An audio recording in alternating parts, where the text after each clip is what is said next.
आज दिनांक 12 अक्टूबर को ओडिशा प्रदेश कांग्रेस कमेटी अध्यक्ष श्री शरद पटनायक के आह्वान पर जिला अध्यक्ष श्री सियाराम दास के नेतृत्व में किरमिरा गांव में कांग्रेस के लिए पदयात्रा कार्यक्रम आयोजित किया गया एवं पार्टी की ओर से पैम्फलेट का वितरण किया गया था।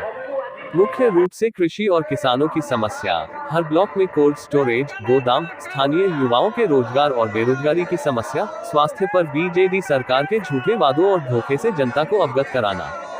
सेवाओं में व्यवधान, शिक्षा, स्वास्थ्य में व्यवधान, शिक्षा, भवन निर्माण, करोड़ों रुपए का भ्रष्टाचार, शिक्षा के गुणवत्ता मानक, स्वास्थ्य तथा आवास योजना, जिले के सरकारी महाविद्यालय, स्नातकोत्तर महाविद्यालय, तकनीकी महाविद्यालय और आम जनता की सारी समस्याएं दूर हो। आम जनता को धोखा दिया जा रहा है भाजपा और बीजेडी सरकार की ओर से, इसलिए जनता को सचेत किया गया कि कांग्रेस पार्टी ही विकल्प है। कार्यक्रम में श्री दास के अलावा किरमिरा ब्लॉक अध्यक्ष अश्विनी बिस्वाल, कुमद पटेल, तपन अमात, तुलाराम प्रधान, जिला कांग्रेस से प्रशांत त्रिपाठी।